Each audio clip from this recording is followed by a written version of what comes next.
Welcome to the session. Topic of this session is agricultural policies of developing country. You are aware that the agriculture sector is most important sector, particularly in the developing country where large section of the population it depend on the agriculture for their income generation activity, for their livelihood activities, the food and the nutritional security of the population, the growth of the other sector of the economy, they are all depend on the agriculture sectors, and that's why the important place is there in for the agriculture sector in the developing country, and a thorough consideration is given on the agriculture sectors or on the agriculture policies by the developing country to boost the growth and development in the agriculture sectors.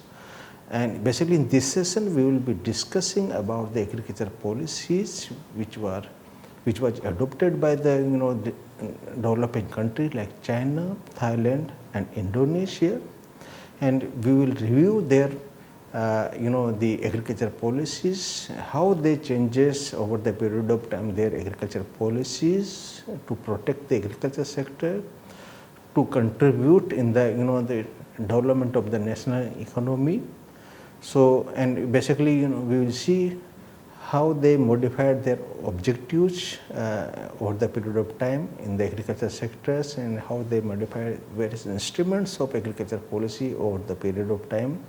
And we will also see the importance and role of agriculture sector in their economy, and in the last basically we will see the latest agriculture policies of the India, and we will see how these policies of different countries are connected to each other. So agriculture development is basically related to the factor productivity. Factor productivity means how the factors of productions are land, labor or technology or management, they added in the production activity, how they contribute in the production, that is the factor productivity we can say. And the productivity and performance of agriculture research and extensions are very important, and they are basically center of strategic concern for the agriculture development, and they were the prime factors in the green revolutions in various South Asian nations we saw. And the worldwide demand for agriculture production is increasing due to the growth in the population and also in the income. The purchasing power of the people is increasing over the period of time. That's why there is a growth in the agriculture production demand. And the important factor in agriculture development is basically a scientific and technical efforts, the extension systems and trade and marketing, all this contribute in the agriculture development process. And the focus in basically in the developing country is the more production per unit area of land or water, utilizing less inputs and quality produce with less cost. So this was the major focus in the developing country to achieve the agricultural growth and development in this country. So let us move to the agriculture policy of the China, and let us first see the agriculture, role of agriculture in the China. And when we talk about the China, major crops of China are the rice, wheat, potatoes, and the corn, peanut, tea, millet, barley, apple, cotton, oilseeds. These are the important the crop in the China.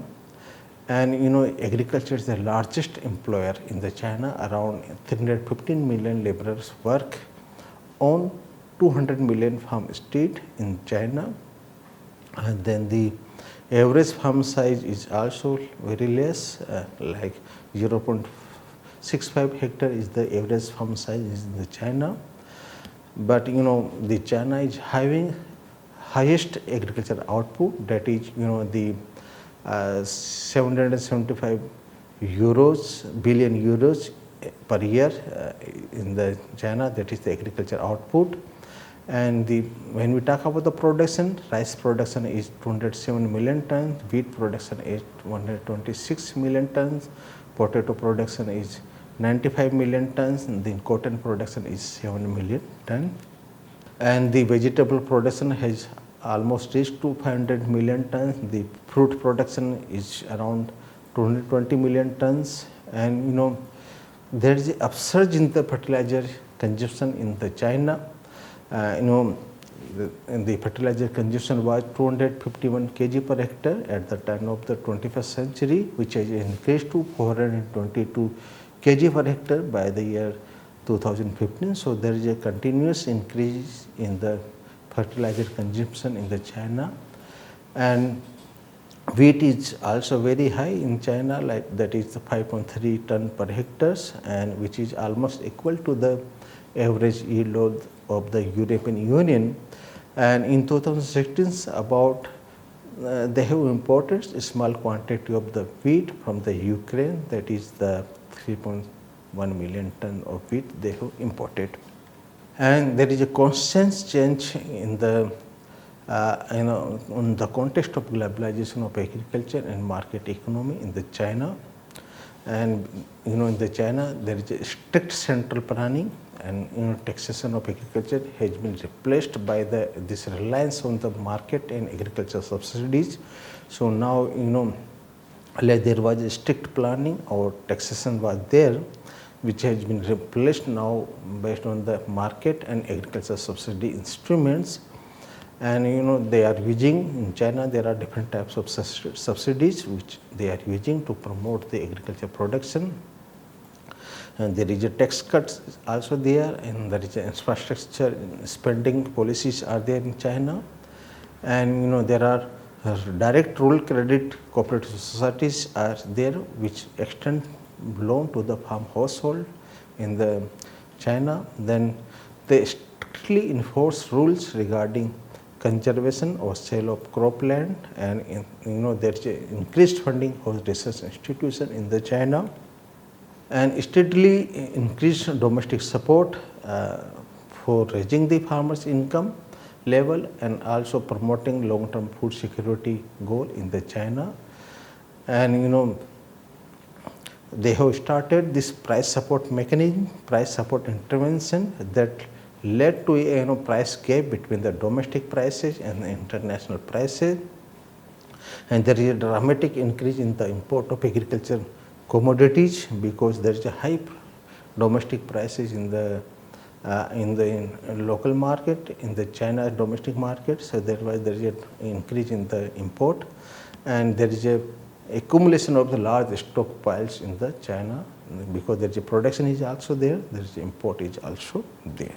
And when we talk about the China's agriculture policies, the China's grain production has been doubled in the period from 1978 to 2013, and they are using the fertilizer input,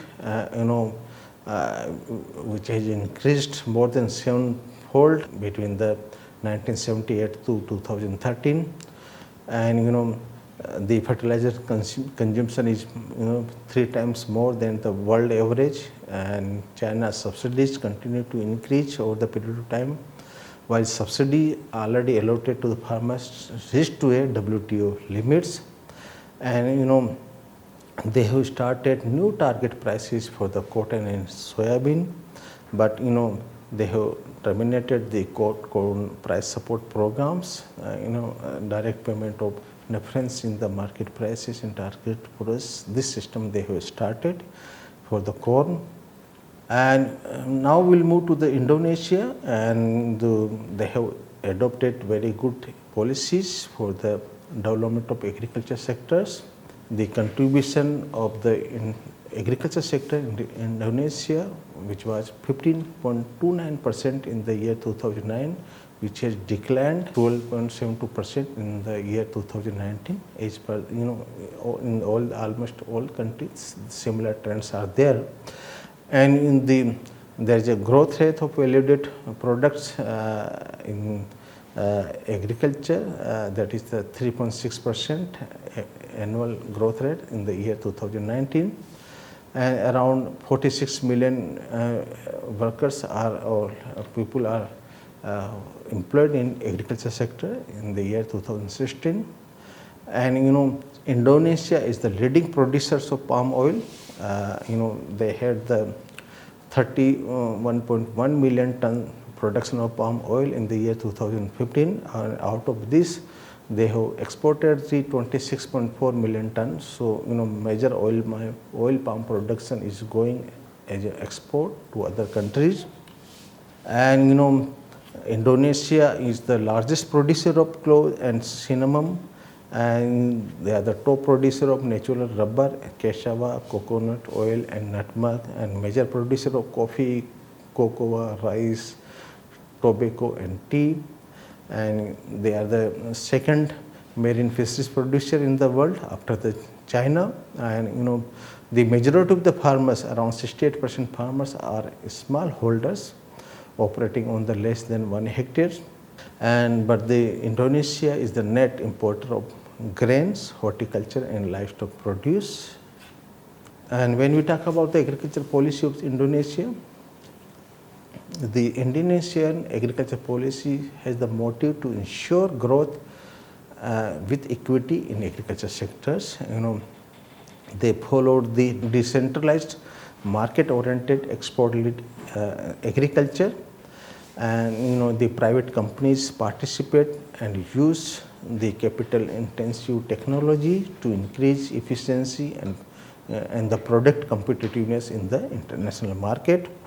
Indonesia agriculture policy promotes the sustainability of the small-scale farms through the farmer groups and take advantage of economic globalization. So they have promoted the idea of the farmers groups or cooperatives, and also they want to take the advantage of the economic globalizations. And rice is the main commodity in the Indonesia, which is the staple food of the Indonesia, and it is also called as the socio-economic and political commodities because all the policies around the and they are central around the rice. And the main emphasis to increase farmers' income is on the rice crop and also the other food crops like the corn, soybean, cassava, peanut and sweet potatoes.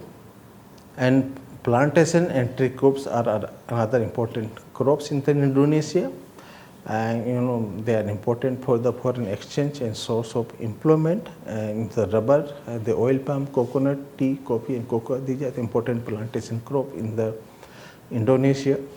And the Ministry of Agriculture is focusing on creating a policy environment so that the private sector development can be encouraged and that bring the market efficiency in the Indonesia.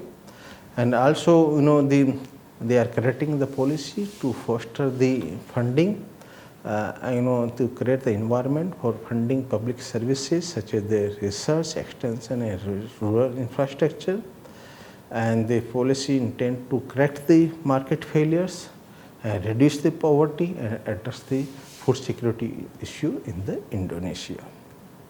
And now we can see the important trend in agriculture policy in the period 2007 to 2016, and these trends were basically given by the FAO, and they followed different types of policies like producer-oriented policy or pesticide sector policies.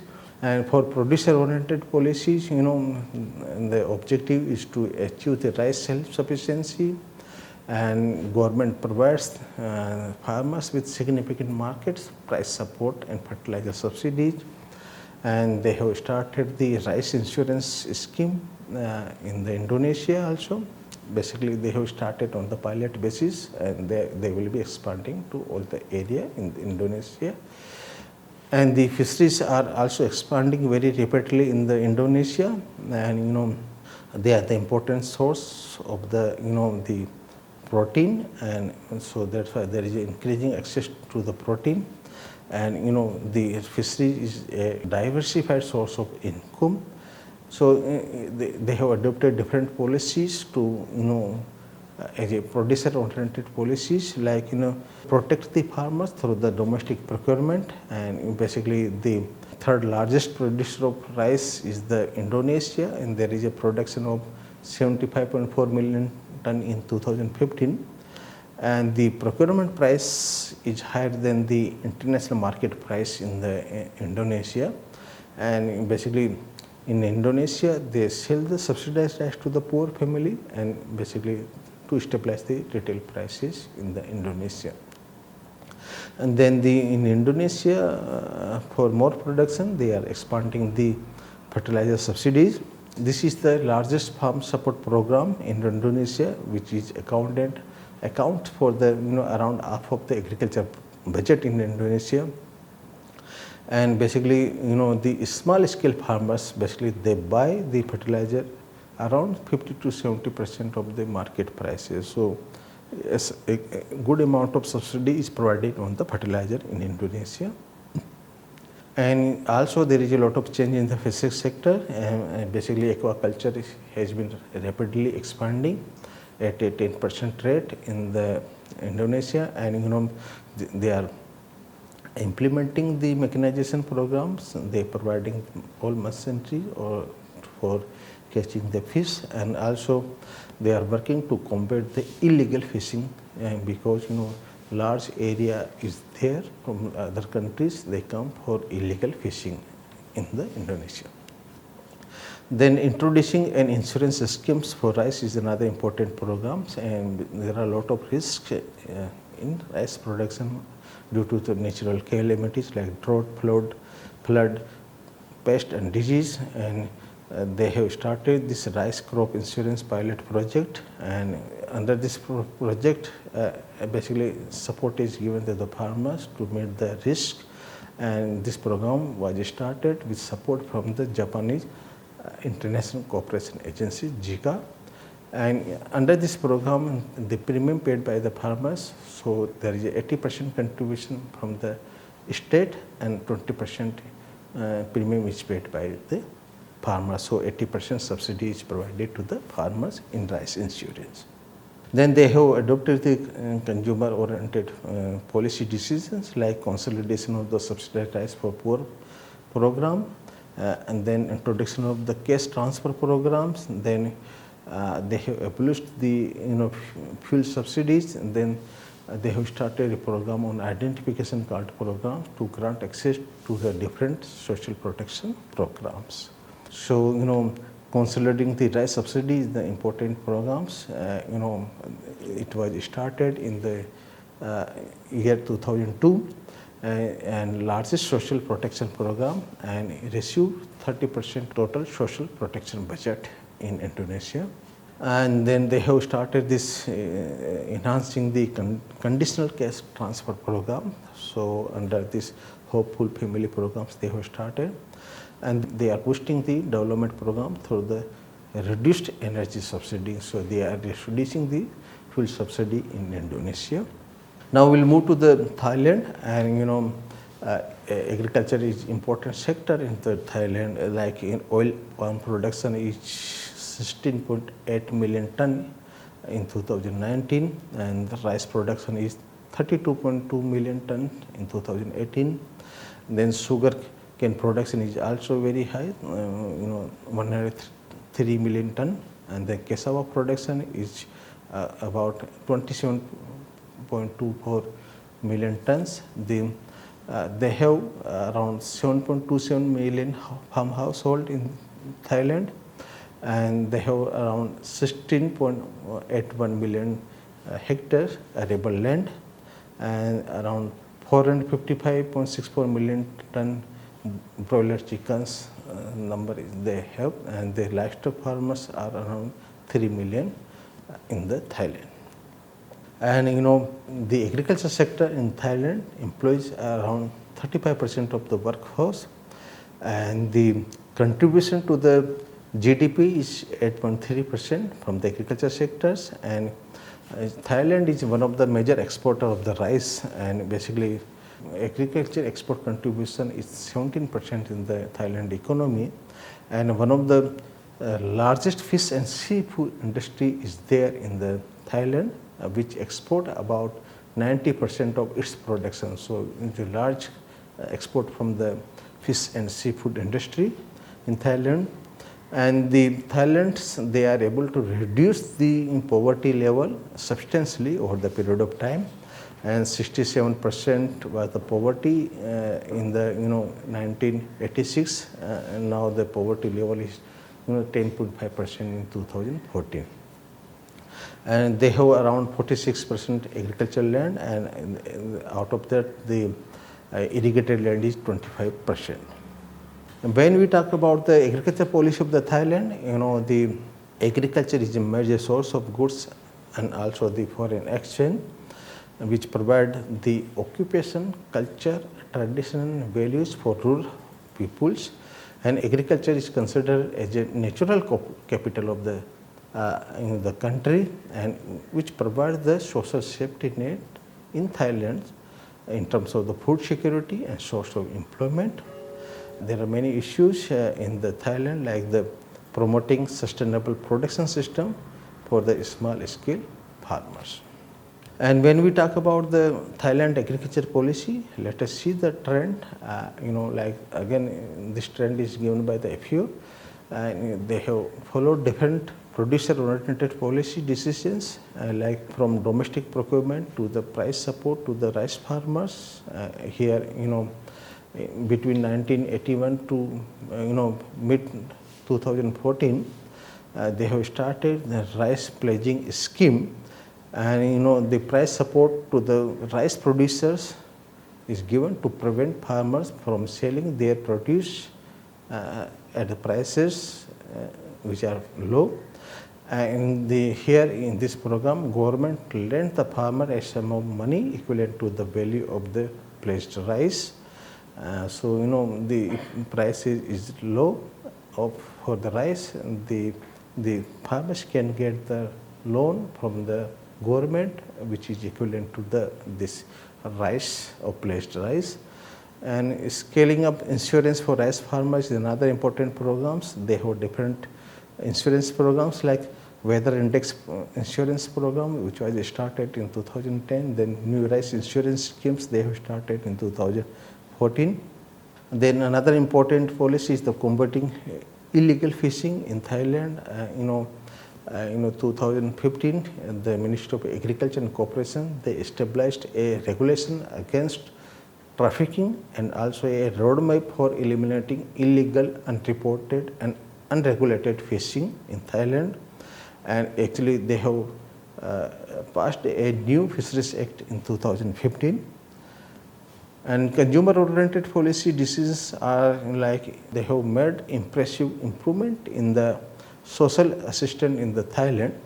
They have started universal health coverage since 2001, and the pension cover is provided to almost entire population in the Thailand. And they have the cash transfer to the poor, which have been extended and improved over the period of time. And food safety is also important issues in Thailand, which is improving due to the change in the food labeling and good nutrition. The another important decisions related to consumers in the Thailand is expanding social pension, old age non-contributory universal schemes, and they have in the Thailand. Then they have introduced this caste grant to reduce the poverty. So here welfare registration program they have started. Then social assistance systems they have started in 2016, which have the target to cover around 5.8 million people. Increasing food safety and consumer protection is another important decisions taken by the the Thailand government. And here for this purpose, nutrition label, the flavor enhancers, the food sweeteners, food additives, allergy information label, all this is provided on the packet.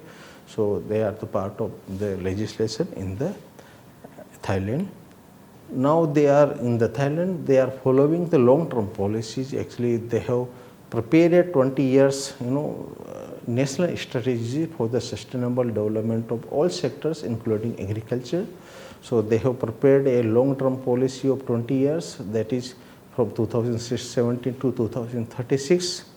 And all this long-term strategy basically provide a framework for the 5-year plans, and objective is to specialize the farmers in their profession. So that is called as a smart farmers. Then also to have a farmer institution with efficiency in management, that is smart agriculture groups. And then quality of agriculture products is also in consideration, that is called a smart agriculture product. And also they have focused on agriculture area and sectors which have potential. So smart area and agriculture, such type of policy is being followed in the Thailand.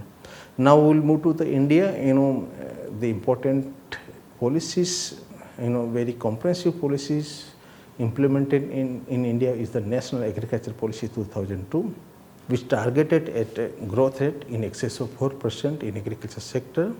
And this growth should also be based on the efficient use of the resources and conserve our soil and water and biodiversity. And the objective is to achieve the growth with equity. So growth which is widespread across the regions and farmers. So this was one of the objectives of this policy. And the growth in the agriculture sector should be demand driven, and it should cater the domestic market and maximize the benefit from the exports, and growth that is sustainable technologically, environmentally and economically. This is one of the objective of the National Agriculture Policy 2000. And presently, we are following the policy of doubling farmers' income in India.